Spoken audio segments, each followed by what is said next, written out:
마을 야담에 오신 걸 환영합니다. 들려주신 관심과 사랑에 감사드립니다. 구독과 좋아요 눌러주시고 마음을 나누어 주신다면 더 많은 따뜻한 이야기를 전해드리겠습니다. 고을 끝자락 언덕길을 넘어서면 작은 주막 하나가 나타납니다. 기와는 낡고 처마는 기울었지만 그래도 지나가는 이들에게는 한숨 돌릴 쉼터가 되어주는 곳이었지요. 주막 안에서는 늘 은은한 술내음과 구수한 된장찌개 냄새가 풍겨나왔습니다. 그 안을 지키는 이가 바로 주모 채연이었습니다. 연희는 30을 조금 넘긴 나이였으되 고된 삶의 흔적에도 불구하고 여전히 단정한 자태를 지니고 있었습니다. 손님들이 들어서면 조용히 고개를 숙여 인사를 건넸고 술상을 내올 때도 허리를 반드시 세운 채 천천히 걸음을 옮겼지요. 말씨 또한 고왔습니다. 그녀의 말투에는 평범한 주모와는 다른 품격이 서려 있었습니다. 마을 사람들은 그런 연희를 보며 수군댔습니다. 주모치고는 곱게 생기지 않았는가.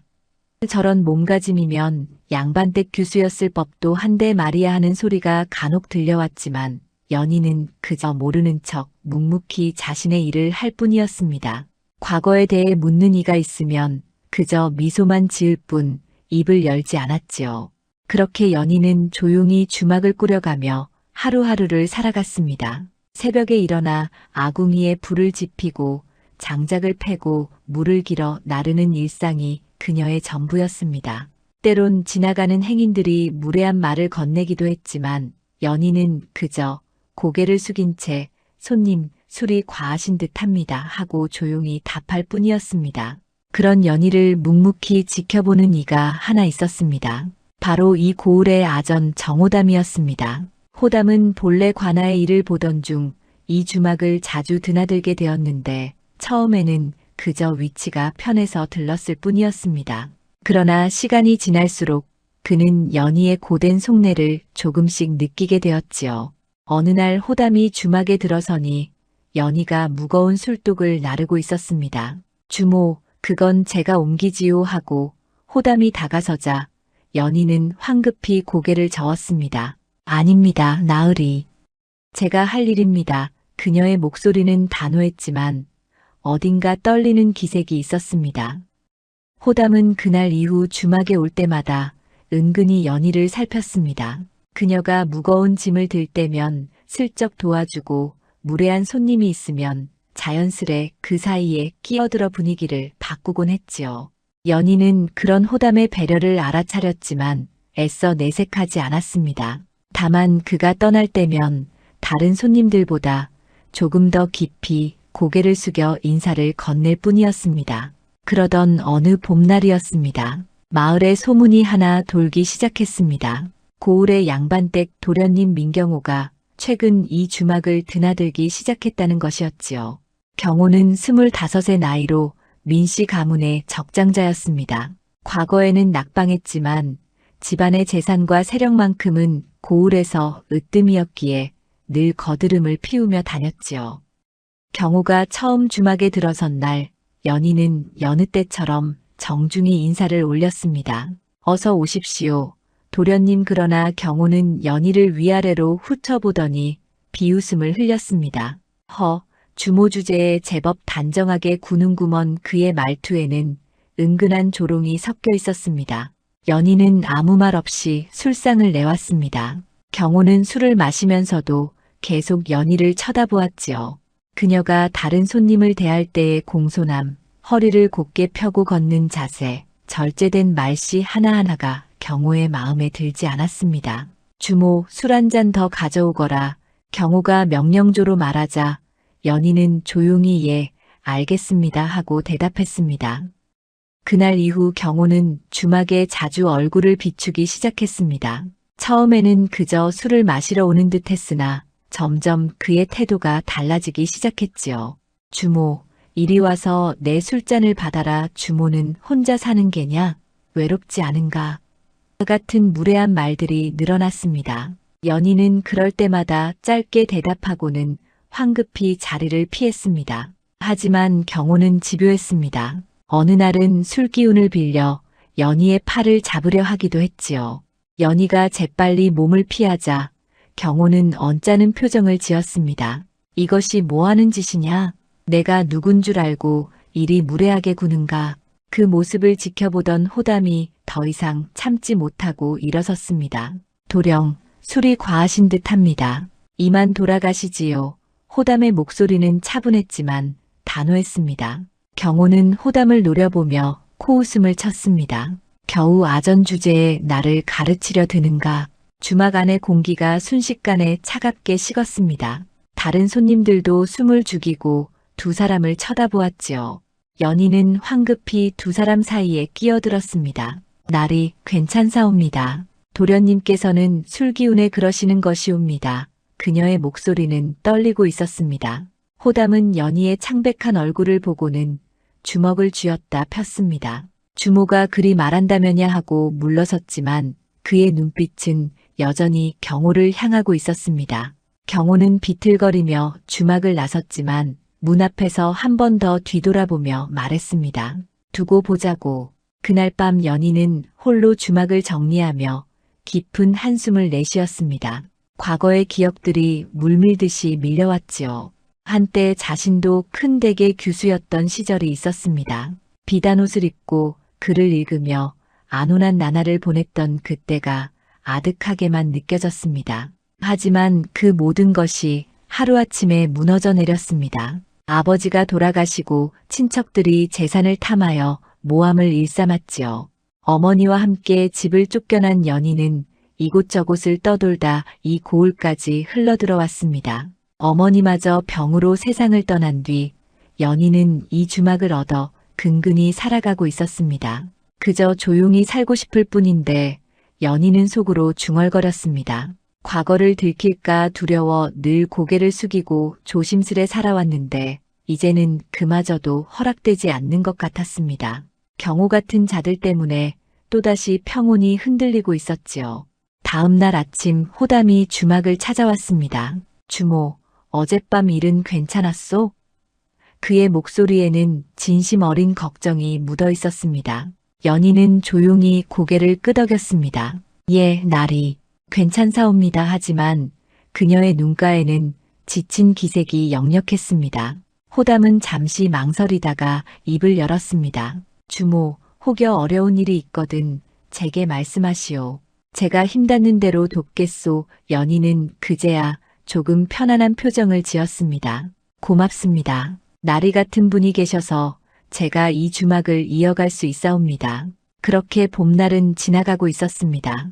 연희의 주막은 여전히 고요했지만 그 고요 속에는 미세한 균열이 생기기 시작하고 있었지요. 민경호라는 오만한 도령의 출현, 그리고 묵묵히 연희를 지켜주는 호담의 존재. 이 두 사람 사이에서 연희는 자신도 모르게 과거의 상처와 마주하게 될 운명이었습니다. 호담과 맞선 그날 이후 경호의 마음속에는 분노와 수치심이 끌어올랐습니다.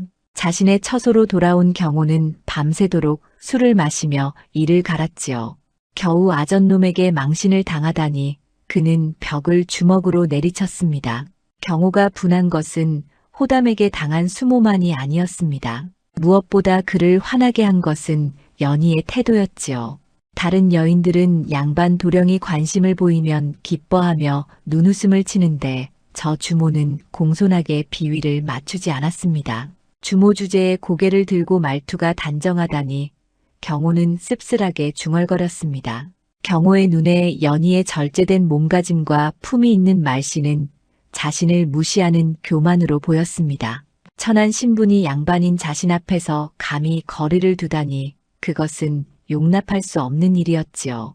아전 정호담과 무슨 관계라도 있는 게 틀림없어 경호는 왜곡된 의심을 키워갔습니다. 며칠 뒤 경호는 다시 주막을 찾았습니다. 이번에는 친구 두어 명을 데리고 왔지요. 주모 술이요. 경호가 거드름을 피우며 소리쳤습니다. 연희는 조용히 술상을 내왔지만 경호는 트집을 잡았습니다. 이게 무슨 술이냐? 묵은 술이 아니냐? 이 술은 오늘 아침에 딴 것입니다. 연희가 차분히 답했습니다. 뭐, 내 말이 거짓이란 말이냐? 경호가 벌떡 일어서며 고함을 질렀습니다. 주막 안에 다른 손님들이 놀라 쳐다보았지요. 연희는 황급히 허리를 굽혔습니다. 그런 뜻이 아닙니다. 그때 경호는 연희가 내온 안주상을 발로 걷어찼습니다. 그릇들이 바닥에 떨어져 요란하게 깨졌지요. 이런 형편없는 안주를 내오다니 날 무시하는 것이냐? 연희는 떨리는 손으로 깨진 그릇을 주우며 아무 말도 하지 못했습니다. 도령, 이건 너무 심하지 않습니까? 옆에 앉아있던 손님 하나가 조심스레 말했습니다. 경호는 그 손님을 노려보았습니다. 내가 감히 나를 가르치려 드느냐? 민씨 집안이 누군지 모르는 게냐? 그 손님은 고개를 숙이고 말았지요. 연희는 참았습니다. 그저 조용히 바닥을 닦고 새 술상을 내왔습니다. 하지만 경호는 멈추지 않았습니다. 주모, 이리 와서 내 술잔을 바꿔라. 연희가 다가가자 경호는 일부러 술을 그녀의 치마에 쏟았습니다. 어머, 손이 미끄러웠구나. 경호의 친구들이 낄낄거리며 웃었습니다. 연희는 입술을 깨물며 젖은 치마를 닦았습니다. 그녀의 눈가에는 눈물이 맺혔지만 참아냈지요. 참아야 해. 일을 크게 만들면 안 돼. 연희는 속으로 되뇌었습니다. 장난은 거기서 끝나지 않았습니다.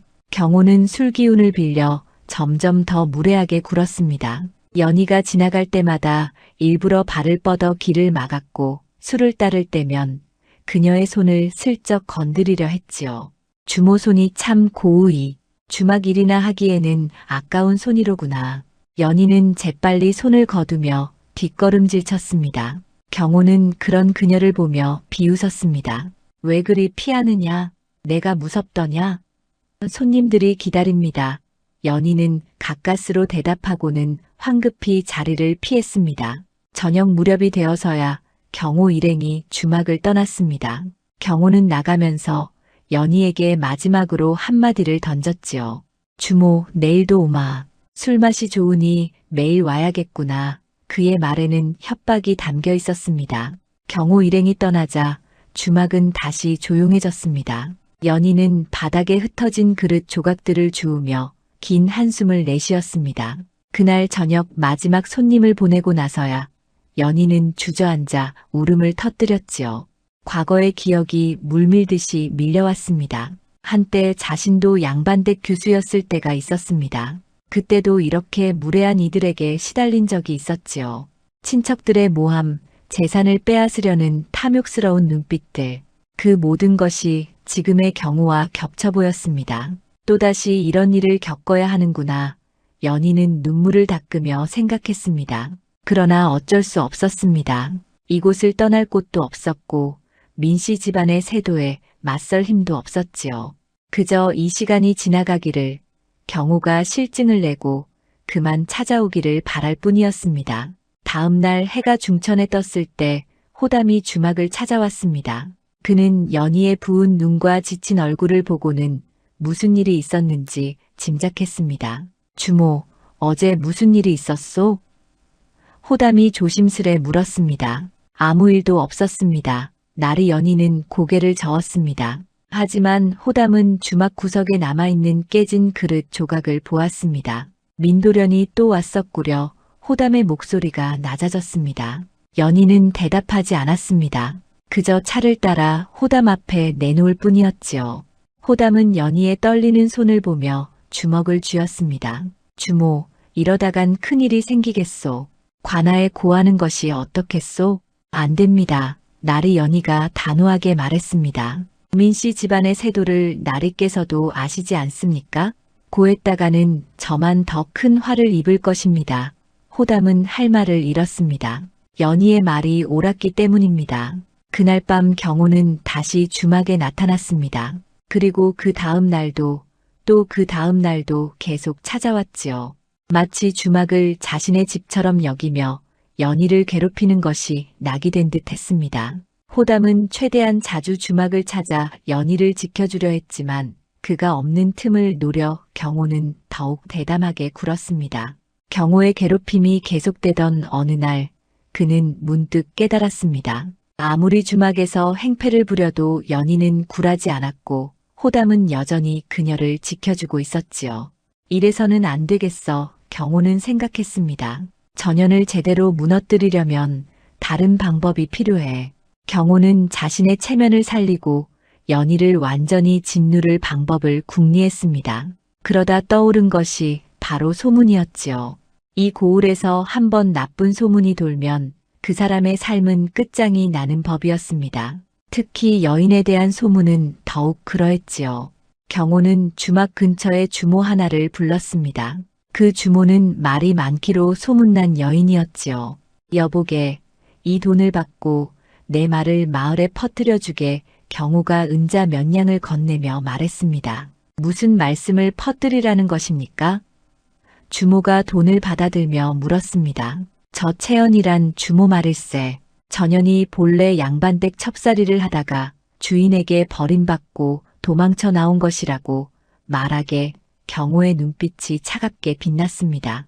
그리고 남정네를 꼬셔서 양반가에 난리를 일으킨 여자라고도 하게나. 주모는 잠시 머뭇거렸습니다. 하오나 그것이 사실입니까? 사실이든 아니든 무슨 상관인가. 자네는 그저 내가 시키는 대로만 하면 되네. 경호가 차갑게 말했습니다. 주모는 돈의 무게를 느끼며 고개를 끄덕였지요. 그날부터 마을에는 연희에 대한 소문이 퍼지기 시작했습니다. 저 주모 알고 보니 첩살이하다 버림받은 여자래 남자를 꼬시는 재주가 있어서 양반댁에서 쫓겨났다더라. 그래서 그리 말씨가 곱고 몸가짐이 단정한 개지. 양반댁에서 배운 거야. 소문은 순식간에 번져나갔습니다. 우물가에서, 장터에서, 사랑방에서 사람들의 입에 오르내렸지요. 처음에는 의심하던 이들도 점점 그 소문을 믿기 시작했습니다. 그러고 보니 주모치고는 너무 고왔지. 뭔가 사연이 있어 보이긴 했어. 연희는 이상한 기운을 느끼기 시작했습니다. 단골 손님들이 하나둘 주막을 찾지 않았고 지나가던 이들이 그녀를 보며 수군거렸지요. 우물에 물을 기르러 가면 다른 아낙네들이 수군대며 피했습니다. 저 여자 조심해야 해. 남정네 꼬시는 재주가 있다잖아.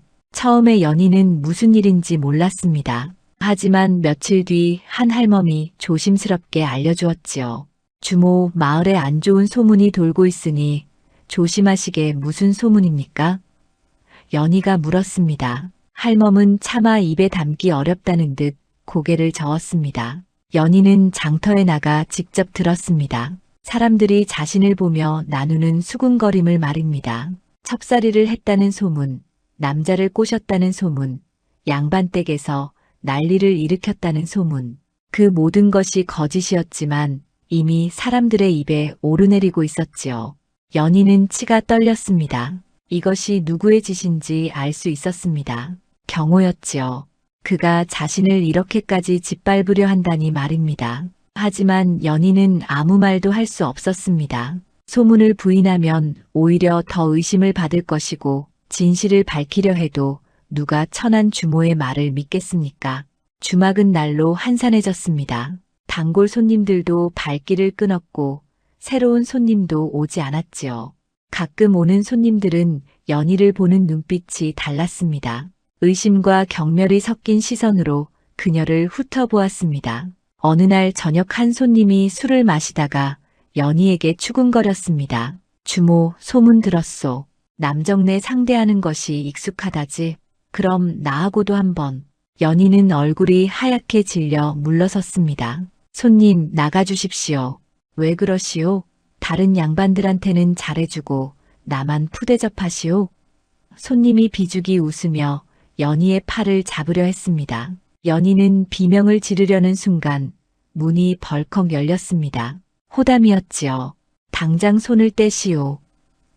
호담의 목소리가 주막을 울렸습니다. 손님은 호담의 험악한 표정을 보고는 황급히 자리를 떴습니다. 호담이 연희에게 다가가 물었습니다. 주모, 괜찮소? 연희는 더 이상 참을 수가 없었습니다. 그동안 꾹 참아왔던 눈물이 주르르 흘러내렸지요. 나리, 저는 아무것도 하지 않았습니다. 목소리가 떨렸습니다. 저런 소문은 모두 거짓입니다. 나도 알고 있소. 호담이 조용히 말했습니다. 주모가 어찌 그런 사람이겠소.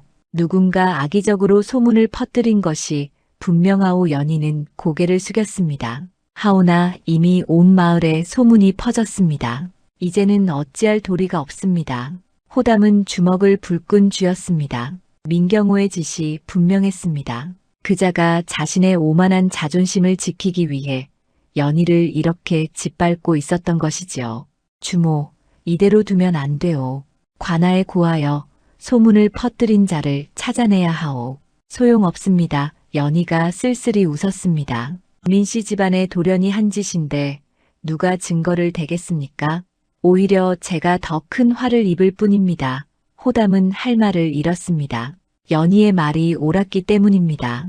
그날 밤 연희는 홀로 주막에 앉아 과거를 떠올렸습니다. 자신이 양반댁 교수였던 시절 친척들의 모함으로 가문이 몰락했던 일들 말입니다. 그때도 이렇게 억울했고 무력했지요. 또다시 이런 일을 겪는구나. 연희는 긴 한숨을 내쉬었습니다. 연희는 과거를 들킬까 두려웠습니다.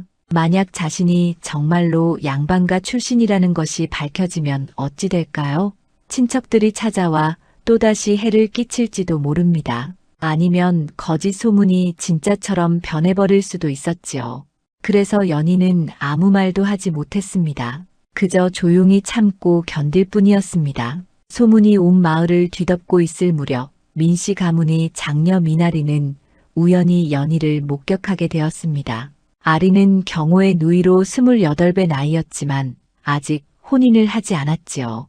총명하고 관찰력이 뛰어난 그녀는 집안 살림을 도맡아 꾸려가고 있었습니다. 그날 아리는 하인을 데리고 장을 보러 나갔다가 주막 근처를 지나게 되었습니다. 그때 주막 마당에서 한 아이가 넘어져 울고 있었고 연희가 달려나와 아이를 일으키는 모습이 보였지요. 아가, 괜찮으냐? 어디 다친 데는 없느냐? 연희의 목소리는 부드러웠습니다. 아리는 걸음을 멈추고 그 광경을 지켜보았습니다. 연희는 아이의 무릎에 난 상처를 정성스럽게 닦아주고 있었지요. 보거라, 이렇게 조심히 걸어야 한단다. 허리를 곧게 세우고 발을 천천히 옮기는 거란다. 연희가 아이에게 말했습니다. 아린의 눈이 가늘어졌습니다.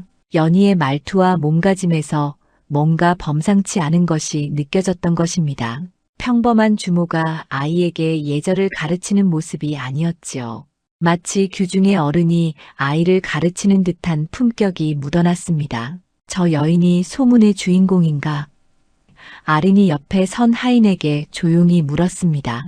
예, 아씨. 채연이라는 주모입니다. 하인이 대답했습니다. 아린은 연희를 더 유심히 살폈습니다. 허름한 옷차림이었지만 허리는 반듯했고 걸음걸이는 조신했습니다. 며칠 뒤 아린은 다시 그 주막 근처를 지나게 되었습니다. 이번에는 일부러 주막 안을 들여다보았지요. 연희가 손님에게 술상을 내오는 모습이 보였습니다.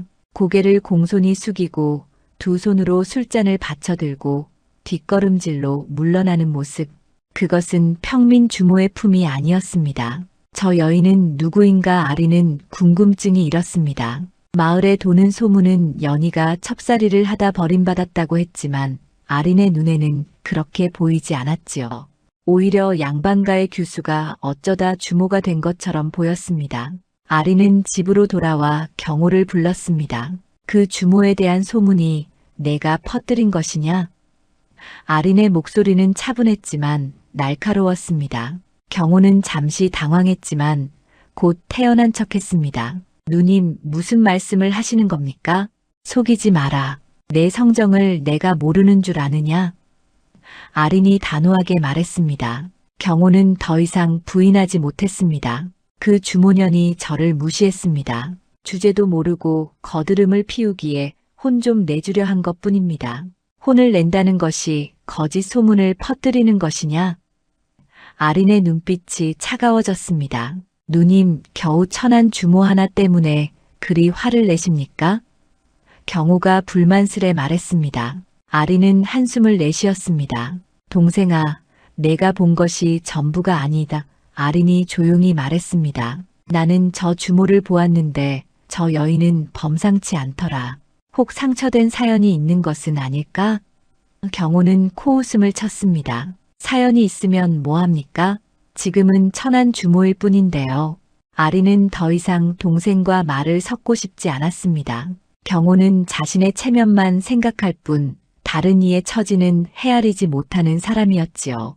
아리는 마음속으로 결심했습니다. 저 주모를 직접 만나 진실을 알아보리라 말입니다. 며칠 뒤 해가 질 무렵 아리는 하인을 데리지 않고 홀로 주막을 찾았습니다.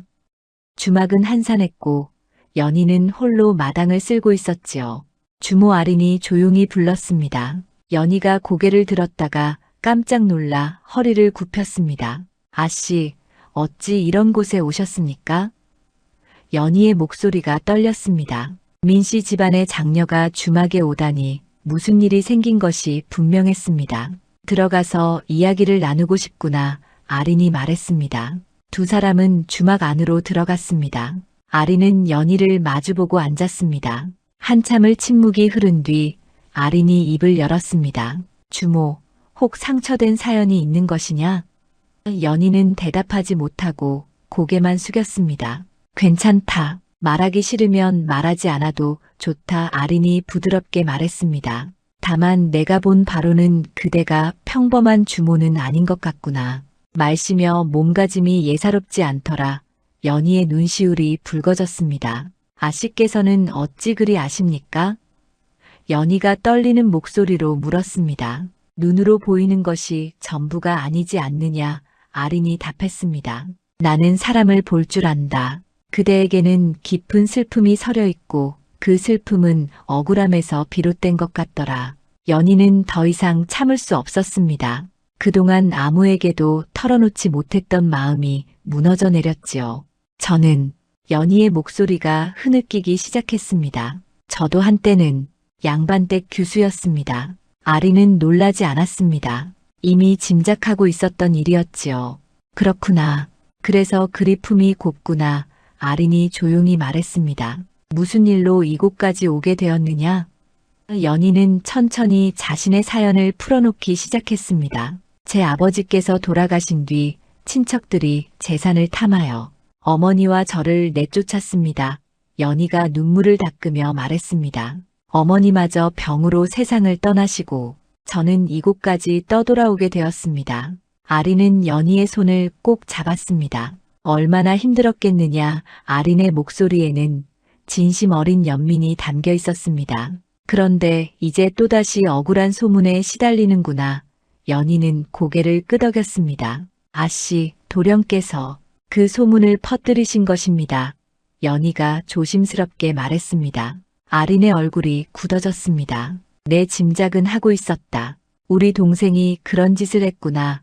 아린은 부끄러움과 분노가 뒤섞인 감정을 느꼈습니다. 아린이 정중하게 불렀습니다. 내가 이 소문을 막아주마. 그리고 내 명예를 되찾아주겠다.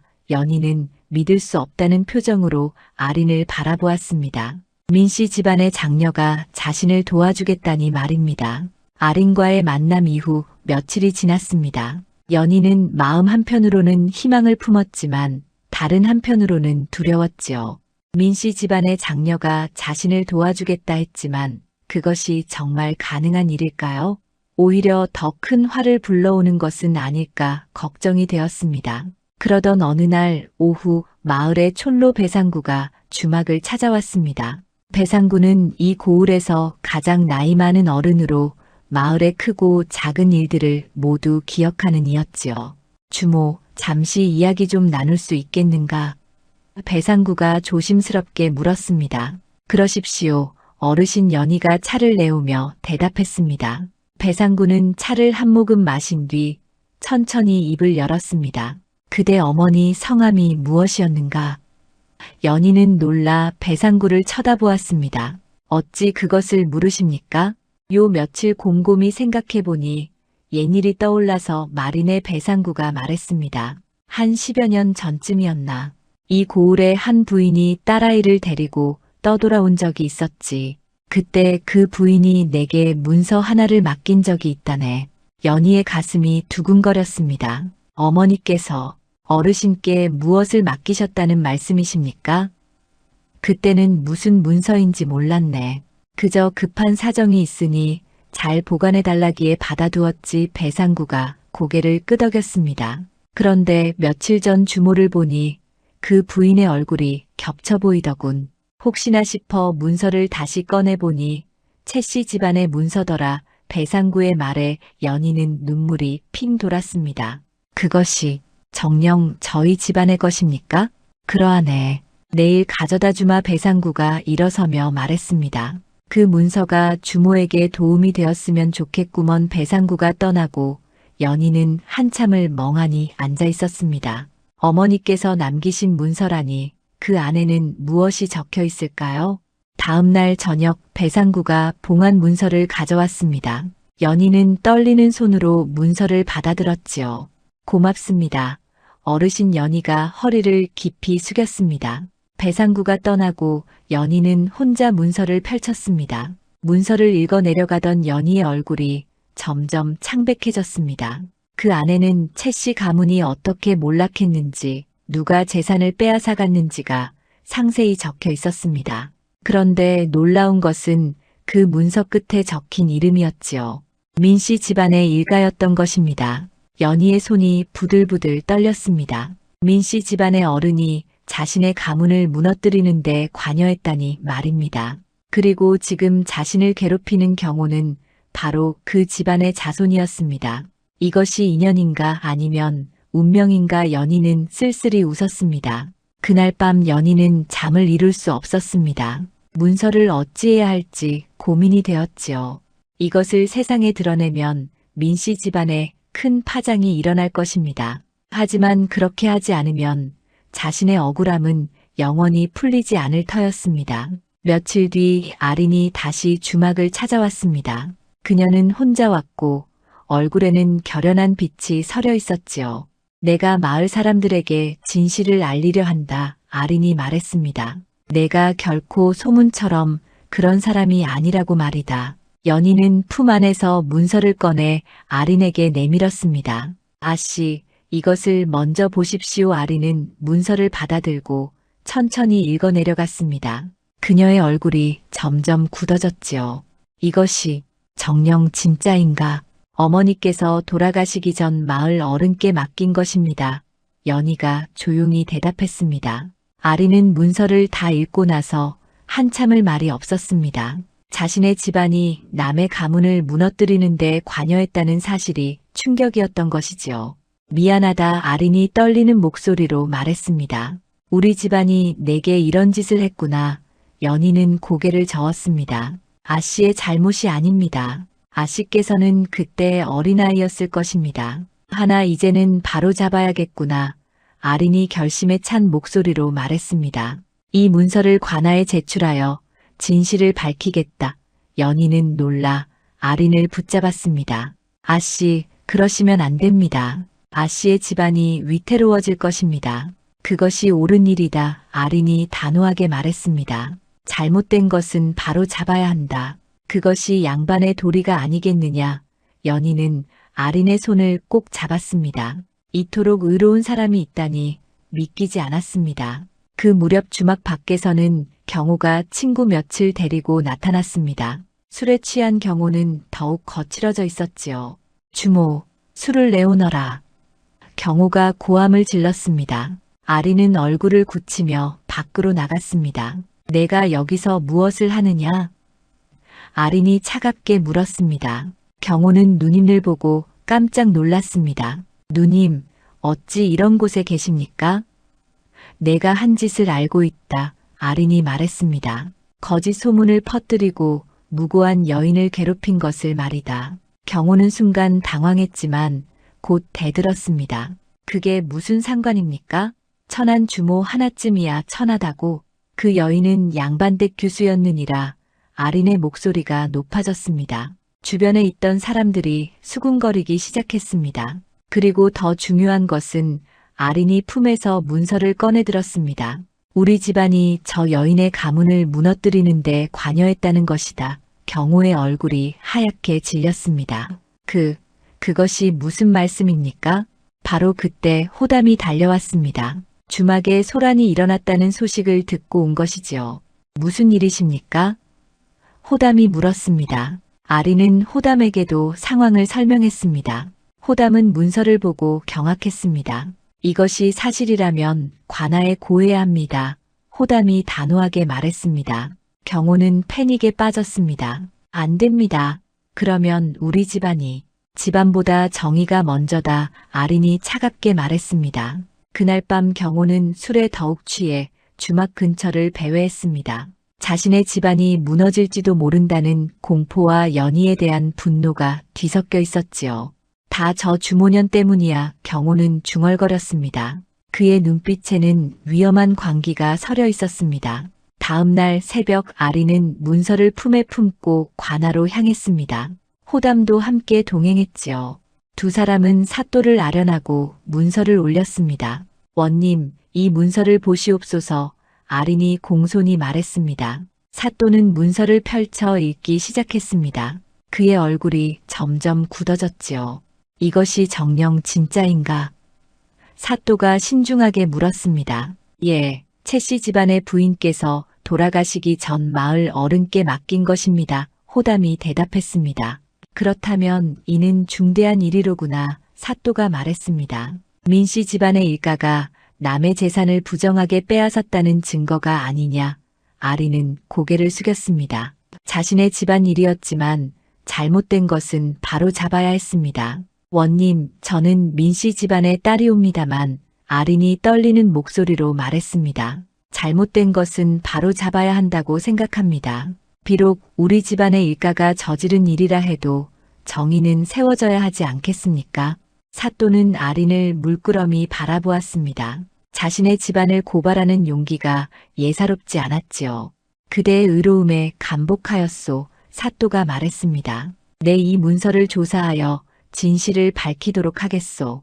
소식은 빠르게 퍼져나갔습니다. 민씨 집안에서 관아에 문서가 제출되었다는 소문이 마을 전체를 뒤흔들었지요. 사람들은 수군거렸습니다. 채씨 집안이 억울하게 무너진 것이 민씨 집안 때문이라더라. 그래서 지금 그 딸이 주모 노릇을 하고 있었구나. 연희에 대한 시선이 달라지기 시작했습니다. 첩살이를 했다는 소문은 거짓이었고 실은 억울하게 가문을 잃은 양반댁 교수였다는 것이 알려진 것이지요. 사람들은 미안한 마음에 주막을 찾아와 사과했습니다. 주모, 아니 아씨. 저희가 소문만 믿고 아씨를 오해했습니다. 한 아낙네가 허리를 굽히며 말했습니다. 연희는 쓸쓸히 웃었습니다. 괜찮습니다. 다들 모르셨던 일이니까요. 하지만 그녀의 마음속 상처는 쉽게 아물지 않았습니다. 며칠 뒤 관아에서 조사 결과가 나왔습니다. 문서는 진짜였고 민씨 집안의 일가가 채씨 가문의 재산을 부정하게 빼앗은 것이 사실로 드러났지요. 사또는 채씨 가문의 명예를 회복시키고 재산 일부를 돌려주라는 판결을 내렸습니다. 연희는 관아에 불려가 판결문을 받았습니다. 채연이, 그대의 아버지 채진사는 억울하게 누명을 썼고 가문 또한 부당하게 재산을 빼앗겼도다. 사또가 엄숙하게 말했습니다. 이제 그 명예를 회복하노라. 연희는 무릎을 꿇고 눈물을 흘렸습니다. 고맙습니다. 사또. 그녀의 목소리는 흐느낌으로 떨렸습니다. 오랫동안 억울함을 품고 살았는데 이제야 그 짐을 내려놓을 수 있게 되었지요. 어머니께서 남기신 문서가 마침내 빛을 본 것이었습니다. 그러나 모든 이가 기뻐한 것은 아니었습니다. 민씨 집안은 큰 충격에 빠졌고 특히 경호는 분노와 굴욕으로 미쳐가고 있었지요. 다 전현 때문이다. 경호는 밤낮으로 술을 마시며 이를 갈았습니다. 경호는 자신의 처소에서 벽을 주먹으로 내리쳤습니다. 집안의 어른들은 그를 꾸짖었고 마을 사람들은 손가락질했습니다. 모든 것이 연희 때문이라고 경호는 생각했지요. 전현이 문서를 내지 않았다면 이런 일은 없었을 텐데 내가 전현을 그냥 두지 않으리라. 경호가 중얼거렸습니다. 그의 눈빛에는 광기가 서려 있었습니다. 이성을 잃은 경호는 위험한 생각을 품기 시작했지요. 연희를 없애버리면 모든 것이 해결될 거라고 믿었습니다. 한편 아린은 연희를 찾아왔습니다. 이제 내 명예가 회복되었구나. 아린이 미소를 지으며 말했습니다. 연희는 아린의 손을 꼭 잡았습니다. 아씨 덕분입니다. 아씨께서 용기를 내지 않으셨다면 이런 일은 없었을 것입니다. 아니다. 이것은 내가 받아야 할 정당한 것이었다. 아린이 말했습니다. 다만 우리 집안이 내게 끼친 해를 생각하면 부끄럽구나. 연희는 고개를 저었습니다. 그것은 아씨의 잘못이 아닙니다. 지난 일일 뿐입니다. 앞으로 어찌할 생각이냐? 아린이 물었습니다. 연희는 잠시 생각하다가 대답했습니다. 이 주막을 계속 지키려 합니다. 비록 명예는 회복되었으나 제가 살아온 세월이 사라지는 것은 아니니까요. 아린은 연희의 결연한 모습을 보며 고개를 끄덕였습니다. 그렇구나. 내가 원하는 대로 살 거라. 두 사람은 서로를 바라보며 미소를 지었습니다. 신분은 달랐지만 마음으로 통하는 벗이 된 것이지요. 그날 밤 호담도 주막을 찾아왔습니다. 주모, 아니, 이제는 아씨라 불러야 하려나. 호담이 쑥스럽게 웃으며 말했습니다. 연희는 고개를 저었습니다. 그냥 연희라 부르십시오. 저는 여전히 주모입니다. 그대의 강인함에 감복하였소. 호담이 진지하게 말했습니다. 앞으로는 더 이상 숨지 말고 당당히 사시오. 연희는 호담의 말에 눈물이 핑 돌았습니다. 고맙습니다, 나리. 나리의 도움이 없었다면 저는 여기까지 오지 못했을 것입니다. 그러나 평호는 오래가지 못했습니다. 그날 밤 경호는 술을 잔뜩 마시고 칼을 차고 주막을 향해 걸어가고 있었지요. 이제 끝을 보자. 경호가 중얼거렸습니다. 그의 발걸음은 비틀거렸지만 눈빛만은 살기로 가득했습니다. 마을 사람 하나가 그 모습을 보고 급히 관하로 달려갔습니다. 나리, 민도련이 칼을 들고 주막으로 가고 있습니다. 호담은 깜짝 놀라 자리에서 벌떡 일어났습니다. 당장 사람을 모아라.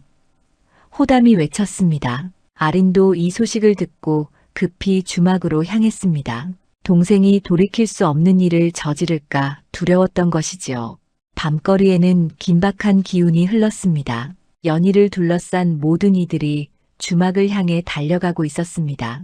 경호는 비틀거리며 주막 앞에 도착했습니다. 술기운에 눈이 충혈되었고 손에는 칼이 들려 있었지요. 채연이, 나와라. 경호가 고함을 질렀습니다. 주막 안에서 연희는 그 목소리를 듣고 몸을 떨었습니다. 채연이, 다 너 때문이다. 경호가 문을 발로 걷어찼습니다. 문이 요란하게 열리며 경호가 안으로 들어섰지요. 연희는 벽 쪽으로 물러서며 경호를 바라보았습니다. 도령, 진정하십시오. 진정하라고? 내가 어찌 진정하겠느냐? 경호가 소리쳤습니다. 우리 집안이 망신을 당한 것도 모자라 이제 재산까지 내놓아야 한다. 다 너 때문이다. 경호의 눈빛에는 광기가 서려 있었습니다. 그것은 원래 저희 집안의 것이었습니다. 연희가 떨리는 목소리로 말했습니다. 부당하게 빼앗긴 것을 돌려받은 것뿐입니다. 경호는 비웃었습니다. 부당하게? 내가 무엇을 안다고 그런 말을 하느냐. 경호는 칼을 빼들고 연희를 향해 다가왔습니다. 연희는 뒷걸음질 쳤지만 더 이상 물러설 곳이 없었지요. 그 문서를 내지 말았어야 했다. 그랬다면 모두가 평온했을 것을 경호가 이를 갈며 말했습니다. 바로 그때 주막 밖에서 발소리가 들렸습니다. 호담이 사람들을 이끌고 달려온 것이지요. 민도령, 칼을 내려놓으시오. 호담이 외쳤습니다. 경호는 호담을 향해 돌아서며 칼을 휘둘렀습니다. 비켜라. 이것은 나와 전현 사이의 일이다. 경호가 고함쳤습니다. 호담은 한 걸음 다가서며 차분히 말했습니다. 도령, 지금 도령께서는 술에 취해 계십니다. 칼을 내려놓고 이야기합시다. 이야기? 무슨 이야기를 하겠다는 것이냐? 경호가 비웃었습니다. 내 인생이 망가진 것을 어찌 이야기로 풀겠느냐. 그때 아린이 숨을 헐떡이며 주막에 도착했습니다. 아우, 정신을 차려라. 아린의 목소리를 듣고 경호는 잠시 멈칫했습니다. 누님, 칼을 내려놓거라. 아린이 단호하게 말했습니다. 이것은 우리 집안의 잘못이었다. 내가 연희를 해친다 해도 그 잘못이 없어지지는 않는다. 하오나 누님. 경호가 절규했습니다. 전현 때문에 우리 집안이 망신을 당했습니다. 아니다. 아린이 고개를 저었습니다. 우리 스스로 잘못을 저질렀고 그것이 드러난 것뿐이다. 연희는 아무 잘못이 없느니라. 경호는 혼란스러웠습니다. 누님의 말이 옳다는 것을 알면서도 인정하고 싶지 않았지요. 자신의 오만과 질투가 이 모든 일을 만들었다는 사실을 받아들일 수 없었습니다. 아니다. 아니야. 경호가 중얼거렸습니다. 도령, 이제 그만 칼을 내려놓으십시오. 호담이 조심스럽게 다가가며 말했습니다. 경호는 뒷걸음질 쳤습니다. 주막 뒤편으로 향하는 문이 열려 있었고 경호는 그리로 빠져나갔지요. 전현을 용서할 수 없어. 사람들이 경호를 뒤쫓았습니다. 주막 뒤편은 언덕이었고 그 끝에는 낭떠러지가 있었지요. 달빛 아래에서 경호의 비틀거리는 모습이 보였습니다. 도령, 위험합니다. 호담이 외쳤습니다. 경호는 절벽 가장자리에 서서 뒤를 돌아보았습니다.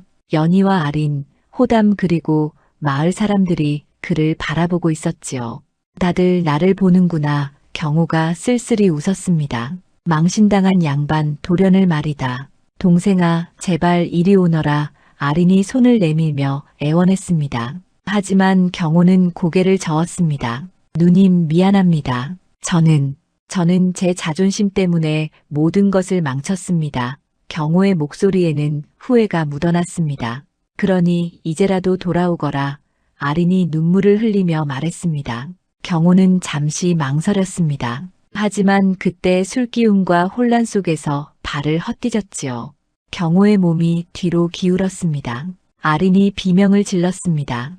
호담이 급히 달려갔지만 이미 늦었습니다. 경호는 절벽 아래로 떨어져 내렸지요. 사람들은 아래를 내려다보았습니다. 달빛 아래 경호의 몸이 바위에 부딪혀 움직이지 않고 있었습니다. 아무도 손을 대지 않았습니다. 연희도 호담도 아린도 경호를 밀지 않았지요. 그는 스스로 술에 취해 비틀거리다 발을 헛디딘 것이었습니다. 그의 오만과 질투 그리고 집안의 잘못된 업보가 그를 파멸로 이끈 것이지요. 아린은 그 자리에 주저앉아 흐느껴 울었습니다. 비록 오만하고 잘못된 동생이었지만 그래도 피를 나눈 아우였습니다. 연희는 아린의 곁에 다가가 그녀의 어깨를 감싸 안았습니다. 아씨, 제가 미안합니다. 아니다. 아린이 눈물을 닦으며 말했습니다. 이것은 우리 집안의 업보였다. 내 잘못이 아니다. 호담은 사람들을 시켜 경호의 시신을 거두게 했습니다. 그날 밤 모든 이들의 마음은 무겁기만 했습니다. 마을 사람들은 경호의 죽음에 대해 수군거렸습니다. 스스로 지은 업을 스스로 받은 것이지 하늘이 내린 벌이로구나 하는 말들이 오갔지요. 누구도 경호를 불쌍하게 여기지 않았습니다. 그가 저지른 악행들을 모두 알고 있었기 때문입니다. 연희는 그날 밤 주막에 홀로 앉아 있었습니다. 경호의 죽음이 결코 기쁘지 않았습니다. 한 사람의 목숨이 사라진 것이었고 그것도 자신 때문이라는 생각이 들었지요. 비록 경호가 먼저 잘못을 저질렀다 해도 말입니다. 호담이 주막을 찾아왔습니다. 괜찮소? 연희는 고개를 끄덕였습니다. 괜찮습니다, 나리. 다만 한 사람이 이렇게 허망하게 떠나다니 마음이 무겁습니다. 호담은 연희의 곁에 앉았습니다. 그것이 바로 그대가 선한 사람이라는 증거요. 호담이 조용히 말했습니다. 악한 이는 원수의 죽음을 기뻐하지만 선한 이는 그 죽음조차 슬퍼하는 법이요. 연희는 호담의 말에 작은 위안을 얻었습니다. 경호의 장례가 치러진 뒤 며칠이 흘렀습니다. 아린은 관아에 다시 찾아가 모든 진실을 명확히 밝혔습니다. 경호가 거짓 소문을 퍼뜨린 것, 연희를 괴롭힌 것, 그리고 마지막에는 칼을 들고 위협한 것까지 말입니다. 사또는 모든 사실을 기록하고 공식적인 판결을 내렸습니다. 채씨 가문의 명예는 완전히 회복되었고 연희는 더 이상 주모가 아닌 양반댁 교수로서 인정받게 되었지요. 마을 사람들은 연희에게 깊이 사과했습니다. 아씨, 저희가 소문만 믿고 아씨를 오해했습니다. 한 아낙네가 허리를 굽히며 말했습니다. 이제 와서 사과한들 무슨 소용이 있겠습니까? 하마는 그래도 용서해 주십시오. 연희는 고개를 끄덕였습니다. 다들 모르셨던 일입니다.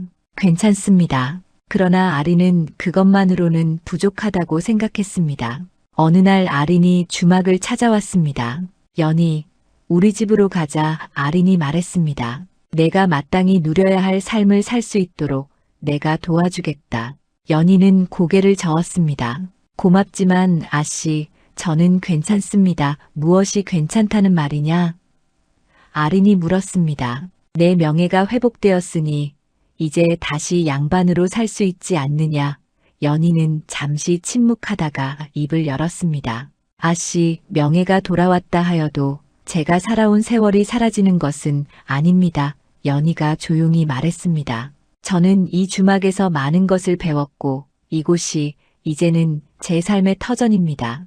이곳을 떠나고 싶지 않습니다.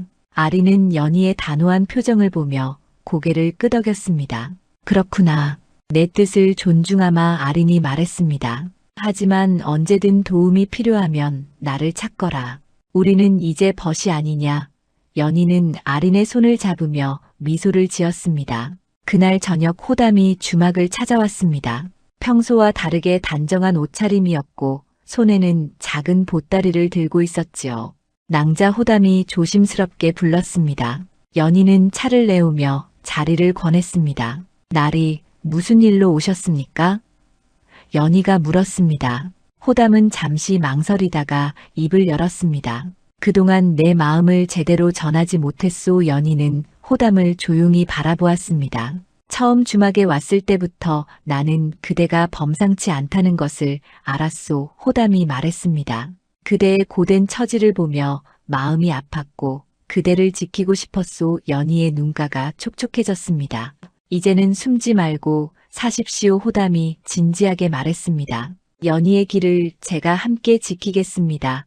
연희는 떨리는 손으로 차를 들었다가 내려놓았습니다. 나리, 저는 아직 서두르지 않아도 좋소. 호담이 부드럽게 말했습니다. 다만 내가 그대 곁에 있고 싶다는 마음만은 알아주시오. 호담의 목소리는 진심이 담겨 있었습니다. 연희는 고개를 끄덕였습니다. 고맙습니다. 날이 그녀의 목소리는 작았지만 단단했습니다. 그 뒤로 계절이 바뀌고 세월이 흘렀습니다. 주막은 예전보다 더 많은 손님들로 북적거렸고 연희는 더 이상 숨지 않고 당당히 주막을 운영했지요. 마을 사람들은 연희를 존경하는 눈빛으로 바라보았습니다. 아린은 자주 주막을 찾아와 연희와 이야기를 나누었습니다. 신분은 달랐지만 두 사람은 진정한 벗이 되었지요. 아린은 연희에게 글을 가르쳐 주기도 했고 연희는 아린에게 세상 사는 지혜를 나누어 주기도 했습니다. 호담은 변함없이 주막을 드나들며 연희를 지켜주었습니다. 처음에는 그저 손님과 주모의 관계였지만 이제는 서로의 마음을 아는 사이가 되었지요. 연희는 조심스럽게 마음의 문을 열기 시작했습니다. 어느 봄날 저녁 연희는 주막 앞에 서서 석양을 바라보고 있었습니다. 호담이 다가와 그녀의 곁에 섰지요. 무슨 생각을 하고 있소? 호담이 물었습니다. 예니를 생각하고 있었습니다. 연희가 대답했습니다. 힘든 시절이었소? 호담이 물었습니다. 그렇습니다. 연희가 고개를 끄덕였습니다. 하지만 그 시절이 있었기에 지금의 제가 있는 것 같습니다. 나리를 만난 것도 아씨와 벗이 된 것도 모두 그 시절 덕분이지요. 호담은 연희의 손을 조심스럽게 잡았습니다.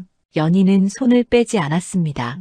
두 사람은 그렇게 저녁 노을을 바라보며 서 있었지요.